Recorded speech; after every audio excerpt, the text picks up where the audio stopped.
Jemaat sekalian, mari kita mempersiapkan hati kita untuk beribadah kepada Tuhan.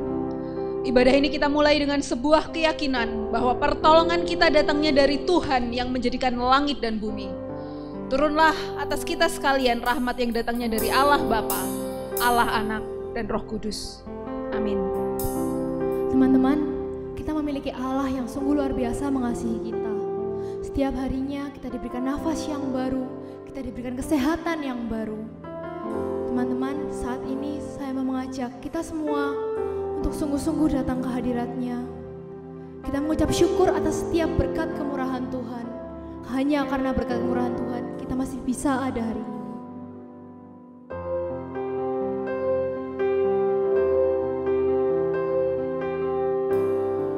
Kita naikkan pujian ini dengan sungguh-sungguh.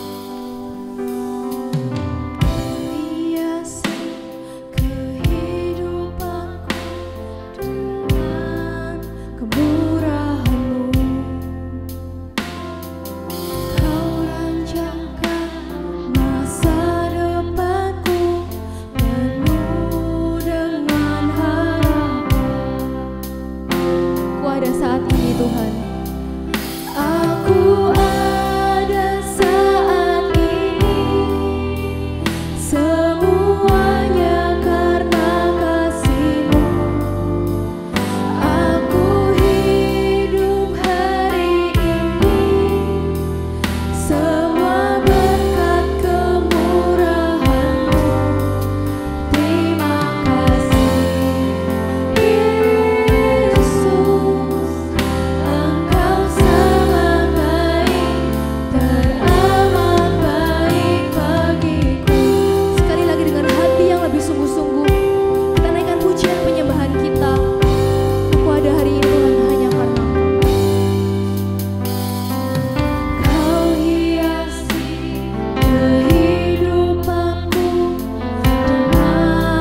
sungguh baik bagi setiap kami Tuhan.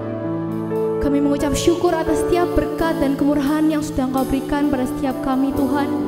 Kami mengucap syukur hari ini kami bisa datang di tempat ini untuk bersekutu, memuji dan menyembah Engkau. Tuhan, tolong kiranya Engkau yang sertai setiap kami Tuhan.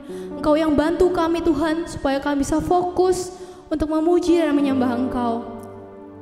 Tuhan, tidak ada yang dapat kami balas. Kami hanya bisa memuji dan berusaha sebaik kami untuk menjadi anak-Mu yang baik. Terima kasih Tuhan, hanya dalam nama-Mu, Tuhan kami Yesus Kristus, kami berdoa dan mengucap syukur. Amin. Shalom. Ya teman-teman, di pagi hari ini kita akan bersorak-sorai, kita akan memuji Tuhan, karena Tuhan adalah yang terbesar dan termulia dari segala yang ada. Kau terbesar dan termulia. Kau terbesar dan mulia, ajaib semua perbuatanmu. Katakan kau terbesar Tuhan. Terbesar dan mulia, biarlah semua memujimu. Mari kita naikkan pujian kita yang paling dahsyat hanya untuk nama Tuhan. Dengan segenap hati, mari kita puji Tuhan. Segenap hati aku memuji, segenap jiwa aku bernyanyi, karena Roh-Mu ada dalamku, Tuhan. Ku angkat tanganku memuji, ku angkat suara dan bernyanyi, karena Roh-Mu ada dalamku, Tuhan. Mari menari, menari memuji, ungkapkan sukacita di hati. Katakan kau terbesar dan termulia. Terbesar dan mulia, ajaib semua perbuatanmu. Kau terbesar dan mulia, biarlah semua memujimu. Mari sama-sama dengan lebih dahsyat lagi kita memuji Tuhan kita. Katakan, segenap hati Tuhan, aku akan memujimu. Segenap hati aku memuji, segenap jiwa aku bernyanyi, karena Roh-Mu ada dalamku, Tuhan. Ku angkat tanganku memuji, ku angkat suara dan bernyanyi, karena Roh-Mu ada dalamku, Tuhan. Mari menari, memuji, ungkapkan sukacita di hati. Mari sama-sama kita sorakan. Kau terbesar dan mulia, ajaib semua perbuatanmu. Kau terbesar Tuhan, kau terbesar dan mulia, biarlah semua memuji. Sekali lagi katakan kau terbesar Tuhan. Kau terbesar dan mulia, ajaib semua perbuatanmu. Kau terbesar Tuhan, kau terbesar dan mulia, biarlah semua memujimu. Biarlah semua memuji. Sekali lagi katakan biarlah semua memujimu.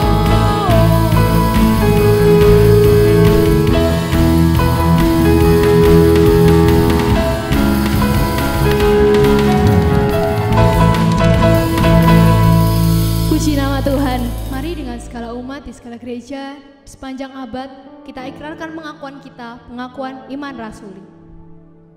Pengakuan iman rasuli.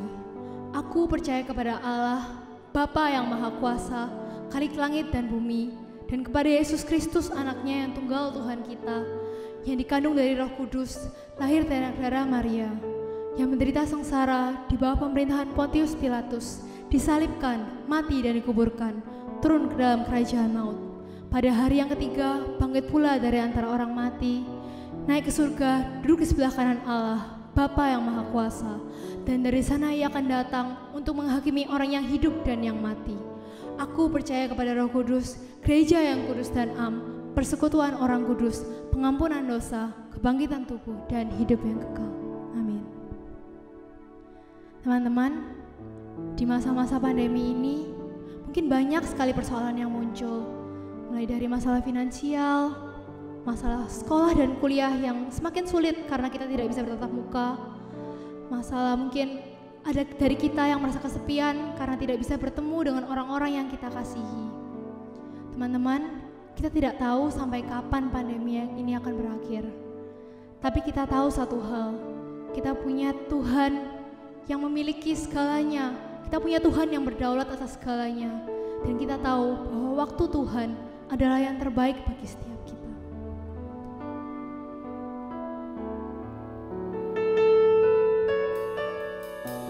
Mari sama-sama kita angkat pujian ini. Katakan dengan penuh iman, Tuhan, aku percaya padamu, karena waktumu adalah waktu yang terbaik. Bila kau izinkan sesuatu terjadi, ku percaya semua untuk kebaikanku. Bila nanti telah tiba waktumu, ku percaya kuasa-Mu memulihkan hidupku. Waktu Tuhan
Tuhan, sungguh masa-masa ini bukan masa-masa yang mudah bagi setiap kami.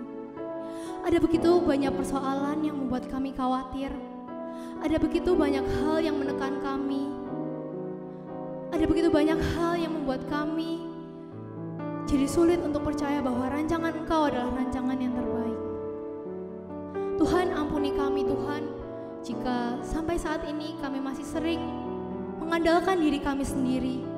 Ampuni kami Tuhan, jika kami jarang sekali menyempatkan waktu untuk bersekutu pribadi dengan Engkau. Kami seringkali bekerja keras, kami belajar pagi, siang, dan malam, tapi kami tidak meminta bimbingan Engkau. Tuhan, saat ini kami ingin datang ke hadirat-Mu Tuhan. Kami ingin kembali menyerahkan seluruh pergumulan kami Tuhan. Tolong kiranya Engkau yang bantu setiap kami Tuhan, supaya kami bisa sungguh-sungguh tetap berusaha yang terbaik dan tetap mengandalkan Engkau dalam kehidupan kami. Tuhan, saat ini kami juga ingin berdoa untuk bangsa dan pemerintahan di negara ini. Tuhan, di tengah pandemi ini tentu semuanya menjadi semakin sulit Tuhan. Tapi tolong kiranya Engkau yang pimpin Pak Jokowi beserta jajaran kabinetnya. Engkau berikan ia hikmat dan kebijaksanaan supaya setiap persoalan di negara ini bisa terselesaikan dengan baik. Kami juga berdoa Tuhan untuk segala tenaga medis, peneliti yang sudah bekerja keras untuk melawan di pandemi ini. Tuhan, tolong kiranya Engkau yang berkati keluarga mereka, Engkau yang berkati kesehatan mereka, Engkau yang cukupkan setiap kebutuhan mereka, supaya ketika nanti pandemi ini sudah berakhir, mereka semua bisa merasakan kebahagiaan juga Tuhan. Tuhan, saat ini kami juga ingin berdoa untuk semua teman-teman kami di GKA Gloria dan semua teman-teman kami yang ada di luar sana Tuhan. Mungkin saat ini sekolah kami sedang sulit, mungkin saat ini pekerjaan kami sedang sulit. Tuhan, tolong kiranya Engkau yang bimbing setiap kami melewati semuanya. Engkau yang bantu kami supaya kami bisa bertekun dalam proses yang Tuhan berikan. Dan Tuhan, tolong Kau bantu kami juga sebagai anak-anak-Mu supaya kami bisa menjaga integritas kami, bisa mengerjakan semuanya dengan baik, dan kami bisa memuliakan Engkau. Melalui kami, orang-orang bisa mengenal Engkau dan percaya pada Engkau. Tuhan, ini adalah pokok-pokok doa kami. Tolong kiranya Engkau yang berkati semuanya Tuhan. Kami menyerahkan seluruh pokok-pokok doa ini supaya semuanya terjadi seturut kehendak dan waktu-Mu.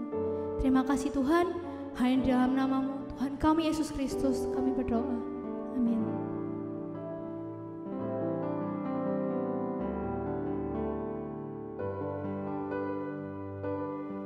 Mari sama-sama kita nyanyikan satu pujian.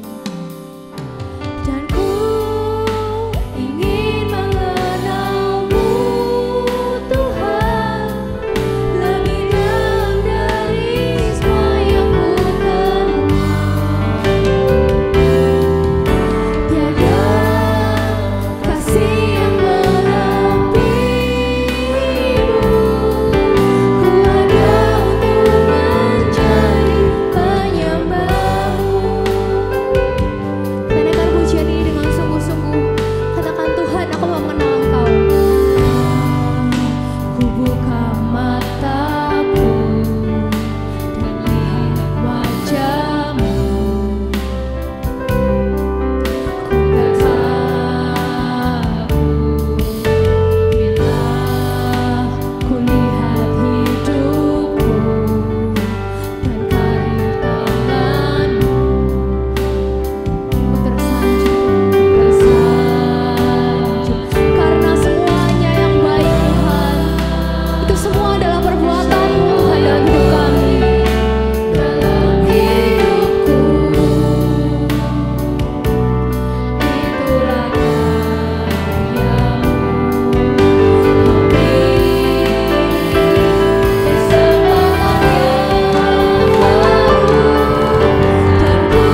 mempersiapkan hati. Tuhan Yesus, kami datang kepadamu di tengah ibadah online yang seringkali tidak begitu nyaman buat kami ini Tuhan. Kami rindu kami tetap mau punya hati untuk mendengarkan firman Tuhan. Roh Kudus, tolong dorong kami supaya kami menuntut diri kami untuk kami belajar firman Tuhan. Sekalipun kondisinya tidak senyaman dulu lagi. Tolong kami Tuhan, biarkan mata hati kami terbuka akan kebenaran. Kiranya Roh Kudus boleh menolong setiap kami. Di dalam nama Tuhan Yesus kami berdoa. Amin. Shalom saudara, apa kabarnya di rumah masing-masing? Saya berharap setiap kita dalam keadaan baik ya. Saya ajak kita semua membuka Roma pasal 8 ayat yang ke-28. Saya akan membacakan bagi kita semua. Roma 8 ayat 28, kita tahu sekarang bahwa Allah turut bekerja dalam segala sesuatu untuk mendatangkan kebaikan bagi mereka yang mengasihi Dia, yaitu bagi mereka yang terpanggil sesuai rencana Allah. Oke saudara, di layar saudara ada seorang remaja, dia bernama Stephen Aris Nugroho. Saudara, dia berumur 18 tahun, hidup di Blora, Jawa Tengah. Saudara, mungkin kita tidak menyangka bahwa anak yang masih remaja, hampir pemuda ini, dia punya seorang papa dan papahnya sakit stroke. Anak yang masih remaja ini merawat papahnya yang sakit stroke selama 2 tahun. Ketika wartawan datang, saudara mewawancarai dia ditanya bagaimana, ada kesulitan enggak ketika merawat ayahnya yang sakit stroke selama 2 tahun. Kemudian dia menjawab gini, kesulitannya adalah karena saya sebenarnya pengen kuliah. Saya pengen sekali kuliah, tapi karena sekarang ayah sakit, jadi saya harus merawat. Dan saya harus merawat ayah saya ketika sakit. Saudara, seorang anak yang merawat papahnya ini, dia mungkin bertanya di dalam hatinya, sampai kapan ya papahku sembuh? Sampai kapan papahku sembuh dan dia bisa kuliah seperti mimpinya? Saudara, mungkin di antara kita ada sebagian yang punya kesulitan hidup seperti ini. Walaupun sebagian di antara kita juga ada yang tidak mengalami kesulitan, tetapi saudara, kesulitan itu adalah hal yang real, nyata terjadi di tengah-tengah kehidupan kita, dan tidak ada setiap kita yang bisa menghindari penderitaan. Saudara, penderitaan ini banyak sekali terjadi di dunia ini, bahkan sekalipun kita remaja sekalipun. Saudara, di dalam penderitaan ini sebenarnya penderitaan itu adalah hal yang klasik yang dipertanyakan oleh semua orang. Seringkali saudara ada pernyataan begini, jika Allah Maha Baik dan Allah Maha Kuasa, mengapa Dia tidak menghentikan penderitaan? Mungkin ini pertanyaan yang bukan baru lagi ya. Jika Allah Maha Baik dan jika Allah Maha Kuasa, mengapa Dia tidak menghentikan penderitaan? Saudara, pertanyaan ini sekali lagi bukan pertanyaan baru, pertanyaan ini seringkali ditanyakan oleh orang-orang sejak zaman dan Adam dan Hawa. Ketika kita itu mengalami penderitaan seringkali saudara, kita berpikir bahwa ini yang mendatangkan penderitaan ini adalah Allah. Allah lah yang membuat papa saya sakit, Allah lah yang membuat saya nggak bisa kuliah padahal saya pengen kuliah, Allah lah yang membuat segala sesuatu ini susah. Saudara, Allah Maha Hadir, yes. Allah Maha Tahu, yes. Allah Maha Kuasa, yes. Nah, tapi yang terakhir ini, omnicausality. Allah itu Maha Penyebab segala-galanya. Saudara, kita berpikir bahwa penyebab penderitaan saya ini adalah Allah. Saudara, mari kita kembali ke Alkitab. Saudara, di Alkitab, apa sih penyebab penderitaan? Penyebab penderitaan itu bukan Allah. Memang Allah mengizinkan kita menderita, tetapi penyebab penderitaan itu sendiri adalah dosa kita. Dosalah yang membuat orang tua tidak setia kepada pasangannya dan selingkuh. Dosalah yang membuat kita malas, kita akhirnya menjadi orang yang bekerja dan tidak punya skill, kemampuan yang baik karena dulu nyontekan, akhirnya penderitaan, korupsi, dan seterusnya. Dosalah yang membuat kita susah sekarang ini. Saya tidak bilang bahwa dosa saya yang membuat saya menderita. Bisa jadi itu karena dosa orang lain, bisa jadi itu karena dosa komunitas, bisa jadi itu dosa entah siapa. Saudara, akhirnya bumi ini rusak. Kalau enggak ada dosa, enggak akan ada infeksi virus corona. Kalau tidak ada dosa, saudara, tidak ada banjir. Kalau tidak ada dosa, tidak ada kerusakan ekologi ini. Kalau tidak ada dosa, tidak ada penderitaan, tidak ada penyakit yang ada di dunia ini. Tetapi sejak zaman Adam dan Hawa jatuh dalam dosa, akhirnya penderitaan ini muncul. Nah saudara, ngomong-ngomong soal penderitaan, saya mau terangin singkat ya konteks kitab Roma. Ini adalah di layar saudara, ini adalah konteks jemaat kitab Roma. Konteks jemaat kitab Roma itu berbeda dengan kita sekarang. Kalau kita sekarang ibadah bebas, walaupun kita ibadah online, oke ya. Kita bisa ke gereja kalau nanti sudah tidak ada virus, kita bisa beribadah dengan lega dan seterusnya. Tetapi saudara, pada saat itu jemaat Roma bukanlah jemaat yang dengan bebas beribadah. Kenapa? Karena itu minoritas. Fix, sama dengan kita. Kita juga minoritas. Tetapi saudara, sekali lagi, walaupun kita minoritas, kita bebas. Tapi orang Roma tidak bebas beribadah. Mereka punya pemerintahan tuh yang benar-benar tidak suka dengan kekristenan. Nah saudara, mereka tuh harus beribadah di katakombe. Katakombe itu bukan kotoran rambut ini, bukan ya. Katakombe itu seperti yang di layar ini, itu adalah gua-gua tempat mereka itu beribadah di pinggir kota. Mereka nggak bisa ibadah di tengah kota, mereka selalu ibadah di pinggir kota. Nah ketika mereka beribadah di pinggir kota itu, mereka ibadahnya itu diem-diem, nggak seperti kita.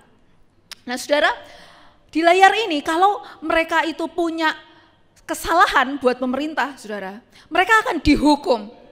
Mereka punya kaisar itu yang sangat kejam, saudara. Ketika mereka, misalnya nih ya, kita kan sekarang punya Pak Presiden, itu kita anggap Pak Presiden itu juga manusia, sama seperti kita. Pak Presiden tidak perlu disembah, Pak Presiden juga tidak perlu diagung-agungkan yang sebagaimana. Tetapi saudara, konteks kitab Roma, mereka itu punya kaisar yang, kaisar itu bahasa Yunaninya kurios, sama dengan juga kadang Tuhan, itu seperti Tuhan. Kaisar itu disembah dan semua masyarakat harus menyembah kaisar. Kalau kaisar itu tidak disembah, saudara, akan ada hukuman. Mereka dianggap sebagai pengkhianat. Dan di foto ini saudara, ini adalah hukuman bagi yang mengkhianati negara. Jadi pada waktu itu masyarakat yang tidak menyembah kaisar itu dianggap sebagai pengkhianat. Saudara, itu adalah semacam, ya kalau seperti sekarang tuh kayak Gelora Bung Karno begitu. Setiap orang yang pada waktu itu menjadi pengkhianat Kaisar Roma, mereka akan dihukum. Dan hukumannya adalah, saudara, mereka diperhadapkan tuh tontonan orang banyak. Kemudian mereka dikumpulkan di tengah. Nah, ini di sini ada gambar, tuh ada gambar singa. Itu keluar dari dalam gudang atau kandang singa. Kemudian mereka nanti akan dimakan singa, akan dicabik-cabik singa, dan ketika mereka dicabik-cabik singa itu mereka menjadi tontonan oleh banyak orang. Kejam banget kan pada waktu itu. Jadi saudara, jemaat Roma itu sangat menderita pada waktu itu. Mereka jadi orang Kristen itu enggak gampang betul-betul. Nah di tengah penderitaan itu, saudara, apa pola pikir Paulus? Apakah dia juga berpikir kalau Allah maha baik? Tentunya Allah ini menghapus semua penderitaan jemaat Roma kan? Tetapi Paulus mengajarkan satu hal. Apakah Allah maha baik? Yes, Allah tetap baik. Buktinya apa? Buktinya Kristus mati buat kita.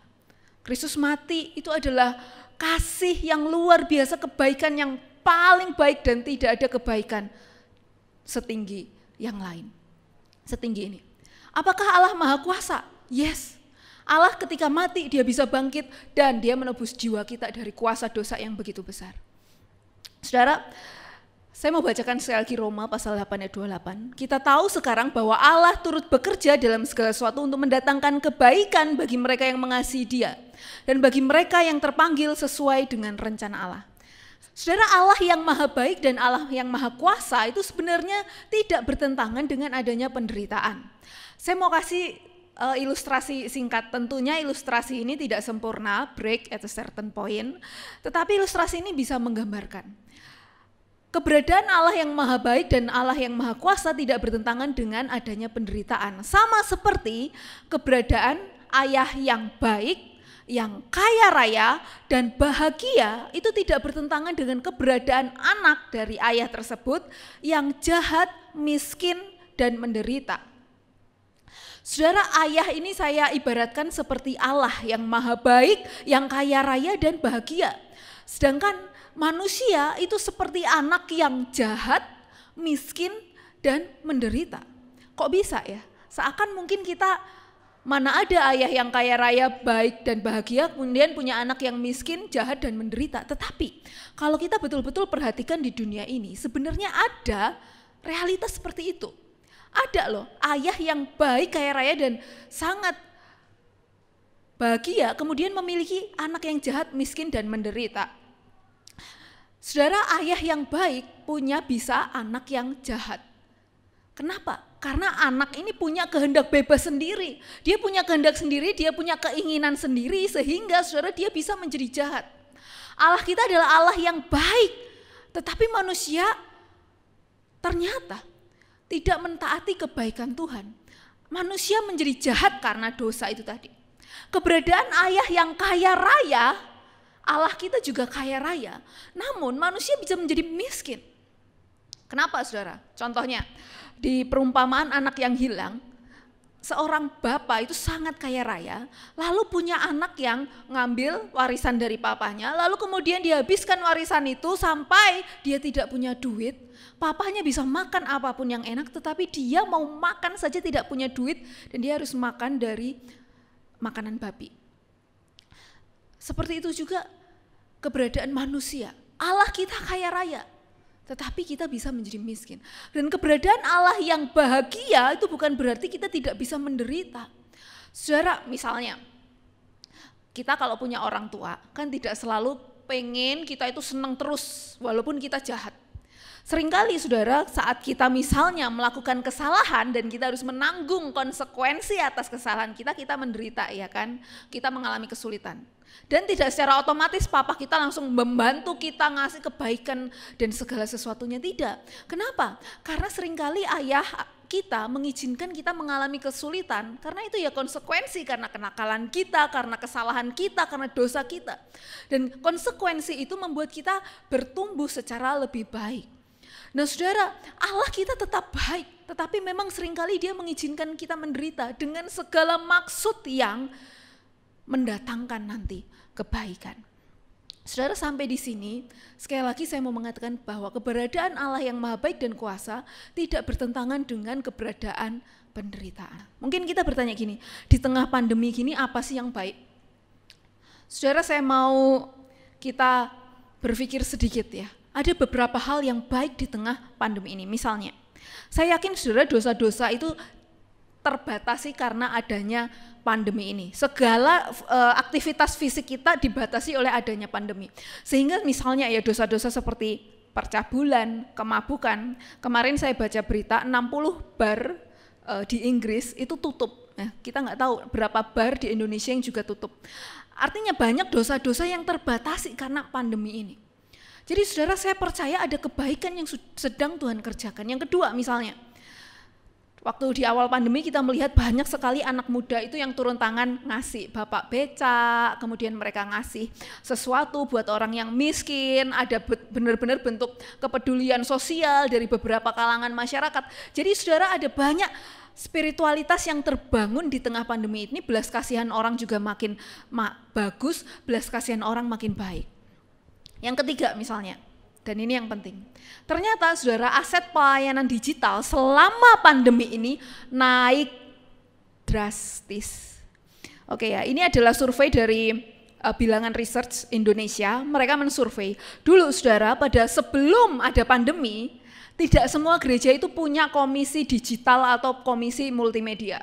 Hanya sekitar ya sekian persen, di situ 30-an% yang punya komisi digital. Dan itu pun tidak semua, walaupun punya komisi, belum tentu memproduksi konten-konten yang rohani, konten-konten yang alkitabiah, konten-konten yang bagus. Enggak. Nah kemudian 3 bulan pandemi ini jalan, ternyata gereja-gereja itu mulai berpikir dan terbentuk komisi-komisi pelayanan digital atau digital ministry. Terbentuk komisi-komisi multimedia yang mengurus, nih kita perlu nih buat konten-konten rohani yang baik. Dan saudara, ternyata produksi pelayanan digital itu naik 2-5 kali lipat, which is ini lebih tinggi dari aset komersial marketplace pada umumnya. Jadi ternyata gereja-gereja itu memproduksi konten-konten digital, konten-konten pelayanan pada saat pandemi ini. Dan saya yakin saudara, dunia ini membutuhkan pelayanan digital dan saat ini gereja lagi memproduksi habis-habisan. Ini adalah salah satu hal yang baik yang sedang Tuhan kerjakan untuk gereja Tuhan di tengah pandemi ini. Mungkin walaupun nanti tidak ada pandemi lagi, pandemi sudah selesai, bisa jadi aset pelayanan digital ini Tuhan pakai untuk memberkati banyak orang. Nah saudara, mungkin khotbah saya tidak akan memuaskan sebagian kita yang benar-benar saya sedang menderita. Papa saya sakit, atau ada keluarga kita yang meninggal akibat COVID-19 atau akibat penyakit lain. Saudara, apa kebaikan Tuhan bagi saya? Saudara, saya menyadari pada waktu kita menderita, seringkali kita tidak bisa berpikir apa kebaikan Tuhan. Namun di saat itu mari kita saudara tetap percaya bahwa Allah tetap baik dan Allah tetap maha kuasa. Di tengah ketidakmengertian kita, mari kita tetap jalani hidup kita dengan sebuah keyakinan bahwa Tuhan itu bukan monster yang mendatangkan keburukan. Tuhan adalah Allah yang tetap baik. Di tengah manusia yang sudah bobrok dan berdosa ini pun, dan kita sadar kita juga berdosa ya kan. Tapi Tuhan tetap baik kepada kita. Saudara, kalau di saat ini kita sedang tidak menderita, puji Tuhan. Kalau saat ini kita sedang tidak mengalami penderitaan dan kesusahan, kita bersyukur. Kalau Tuhan masih ada kesempatan buat kita, mari kita pakai waktu kita betul-betul saudara untuk menuntut diri untuk hidup bagi Tuhan.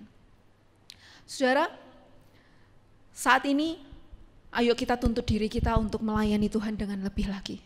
Mari kita memberkati dunia dengan apa yang bisa kita lakukan. Saudara, Tuhan tetap baik di dalam hidup kita. Saya rindu setiap kita terus melayani Tuhan, setiap kita meyakini kebaikan Tuhan, dan kebaikan Tuhan itu boleh disaksikan oleh dunia. Mari kita berdoa. Ya Tuhan, kami sungguh bersyukur karena Engkau mengizinkan kami hidup di saat sekarang ini. Tuhan, kami mau menyaksikan Tuhan baik. Ajari kami punya hati yang terus percaya akan kebaikan Tuhan apapun kondisi kami. Kami mohon belas kasihan-Mu, kami memohon kemurahan-Mu. Pimpinlah kami ya Tuhan, sungguh pimpinlah hidup kami. Di dalam nama Tuhan Yesus kami berdoa. Amin.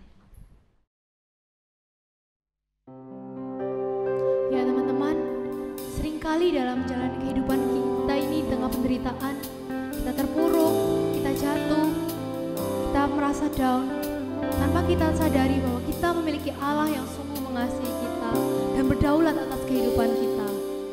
Mari sama-sama dengan penuh iman kita naikkan pujian ini. Karena lebih dari yang kita tahu, kita punya Allah yang sungguh mengasihi kita.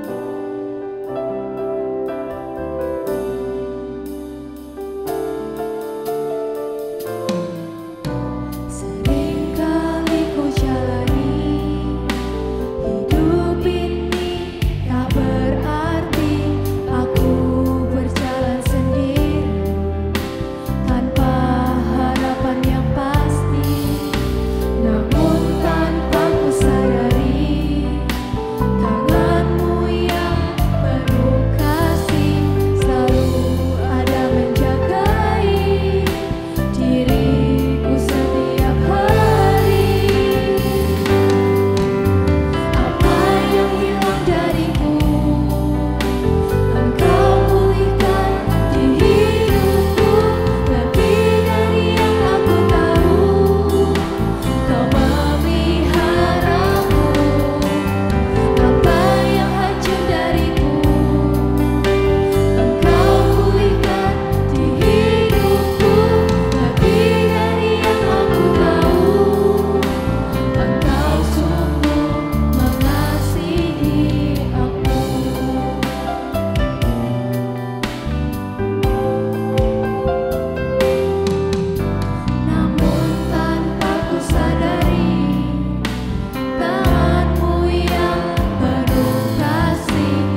kita akan mengakhiri ibadah pada hari ini. Mari kita berdoa. Tuhan, kami sungguh bersyukur karena kami masih boleh beribadah kepadamu. Biarkan hati kami terus, ya Tuhan, meyakini kebaikan dan kesetiaan-Mu. Kiranya kasih karunia daripada Allah Bapa, kekuatan, rahmat, dan penebusan dari Tuhan Yesus Kristus, juga pimpinan, persekutuan, urapan dari Roh Kudus akan memimpin hidup kita untuk meyakini kebaikan Tuhan hari ini sampai selama-lamanya. Amin.